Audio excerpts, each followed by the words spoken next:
मैं भाई साहब को 1972 से जाना।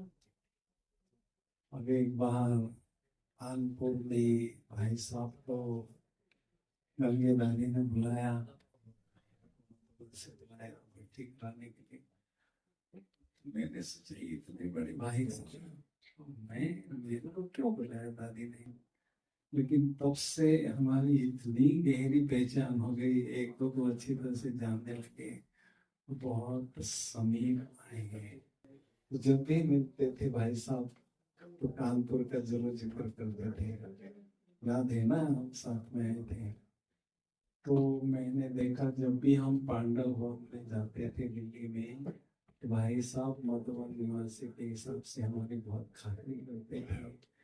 और पीढ़ी के मैगजीन के द्वारा भाई साहब जी ने बहुत सेवा की, तो आप सभी जानते ही हैं। तो बहुत, और मैं वाराणसी में जब भी जाता था तो भाई साहब के जीवन को देखता था, और उनके जीवन से मैंने बहुत कुछ बातें सीखी भी। और रोज 2 बजे भाई साहब उठते थे, मैं जाकर देखता था उनका क्या। वो 3:30 बजे स्टेज पर वो योग कराने में जाते थे, 5 बजे, फिर 4:45 बजे बाबा के रूम में भी बैठे रहते थे। मतलब टाइम के बहुत पंक्चुअल भाई साहब थे, जो मैंने देखा सीखा। और फिर दूसरा मैंने देखा कि प्रेसिडेंट हाउस में तो कई सेवा लेने के लिए जाते हैं, लेकिन मैंने देखा भाई साहब प्रेसिडेंट की सेवा करते थे, पालना देते थे। उनके में जीवन में पालना देने का संस्कार था कि भारत को विश्व गुरु कैसे बनाया जाए, उसके लिए समय प्रति समय गाइडलाइन भाई साहब देते थे। और फिर अभी मैं हॉस्पिटल में भाई साहब से मिलने के लिए गया था, दिल्ली की आज्ञा अनुसार, परमिशन के अनुसार। तो मैंने देखा आनंद भाई जी ने मुझे भाई साहब से मिलाया, तो भाई साहब के चेहरे पर मैंने बहुत लाइट देखा, बहुत ऑरा पावरफुल था जैसे कि भाई साहब का। और फिर जैसे कि ब्रह्मा बाबा की स्थिति उपराम रहती थी, ऐसी उपराम स्थिति मैंने भाई साहब की बेड पर लेटे हुए भाई साहब थे तब देखा। मुझे बहुत ही सुंदर अनुभव हुआ उसमें, निर्दोषता रहा। और उसमें फिर अभी अभी की 19, 20, 21 सितंबर को हमारा युवा का प्रोग्राम वहां था वाराणसी में।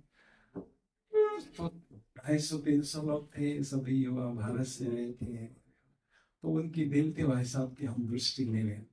तो दीदी जी से हमने पूछा, दीदी जी ने कुछ स्वीकृति दिया। तो उस समय मैंने देखा जैसे प्रकाश मणि दादी जी अंतिम दिनों में बिल्कुल न्यारी थी, आंखें खोलती थी, कोई आता था तो आंखें खोलती थी, सबको दृष्टि देती थी, फिर अपने बाबा की आंख में खोल जाती थी। ऐसी स्थिति भाई साहब चेयर पर आके हम सभी को नजर से निहाल किया, बहुत पावरफुल दृष्टि दिया, और फिर सबको संतुष्ट करके अपने रूम में चले गए। तो जैसे दादी जी की अंतिम दिनों में स्थिति थी, वो भी स्थिति मैंने भाई साहब की स्थिति के द्वारा अनुभव की। तो बिल्कुल वो जैसे कि तन यहाँ है, मन बाबा के पास है, ब्रह्मा बाप समान उपराम है, दादी समान उपराम है। ये मैंने देखा भी और सीखा भी, और मैंने उसकी प्रैक्टिस भी अच्छी तरह से कर रहा हूँ वो सीखकर। तो हमारी भाई साहब को यही दिल से श्रद्धांजलि है कि उनके ऊंचे आदर्शों को, उनके शिक्षाओं को, और उनके जो सबूत जीवन में उन्होंने दिखाए हैं, उन सबूतों को, शिक्षाओं को जीवन में धारण करना, उनके समान बनना, बाप समान बनना, यही सच्ची श्रद्धांजलि उनको देना है। ओम शांति। Thank you so much.